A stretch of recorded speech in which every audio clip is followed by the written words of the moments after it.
Defense and Interior Ministry delegation is heading to Tamale over the bloody clashes between military and police in the Northern Region barracks that left 8 police officers injured. The clash, according to the regional police commander, was over the arrest of a soldier for allegedly assaulting a taxi driver. Let's listen to ACP Patrick Edusapong of the Northern Region Police Command in an interview on JoyNews Prime. What happened was about 11 o'clock in the morning. There's already a case involving a soldier man who had assaulted his taxi driver. And the case had been reported to the police about 2 or 3 weeks ago. The letter was written to the military authorities and he was brought by a senior officer. So when the statement was taken about that 3 weeks ago, he was used to the senior officer to be taken, and anytime it's needed, you have to bring him. So he was granted bail to him, and I think he has reported about 3 times. So today will be the 4th time. But after today, he came alone as a senior officer who bailed him and brought him the other time. Was quite busy in the office, so he couldn't come. So he came alone. And the program was that they were going to have a meeting or discussion between him and the driver that he beat. But at the end of the day, the deputy commander decided that yes, once evidence has been found against him for an assault, he must be charged. And after the charge, he was asked to find somebody to bail him. So that was when, while the investigator was busy harassing, the soldier man left the office. So when the policeman, the investigator realized that he had left, he went back to the officer who said that no, they must go and look for him. So here, another policeman traced him up, caught up with him in town.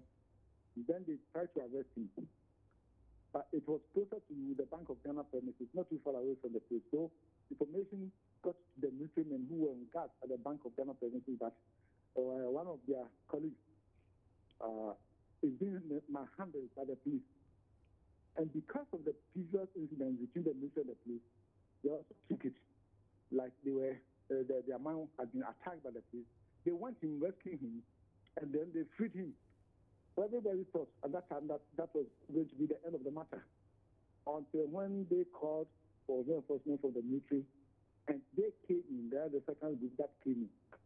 Then they went to town, assaulted any policeman that they saw in town.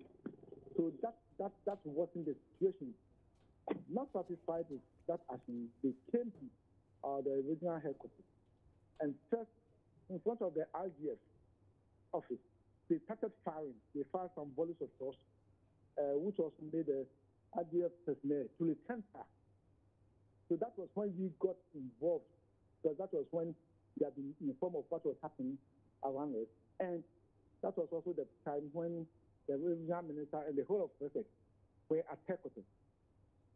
So before the regional minister, the whole of Wessex, the military, the first shot at the RDF have gone.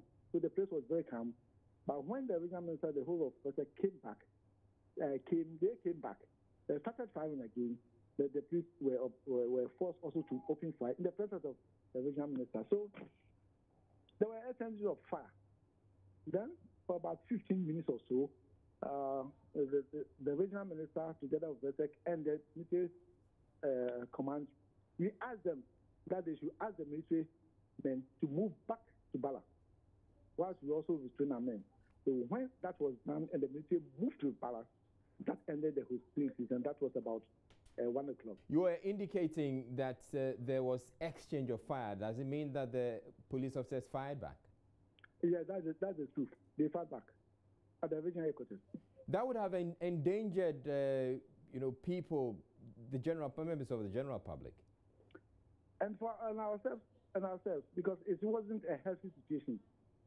It wasn't a healthy situation. The military fire and the police fire back. Who ordered them to fire? Yes, it wasn't a healthy situation. So it's not only members of the public who could have been endangered, or we ourselves were at risk. Well, Northern Regional Minister Salifu Said has condemned the incident and expressed trust in the Minister for the Interior and the Office of the Vice President to handle the situation. He tells an Accra-based radio station government will not tolerate any activity that will create heightened tension in the area.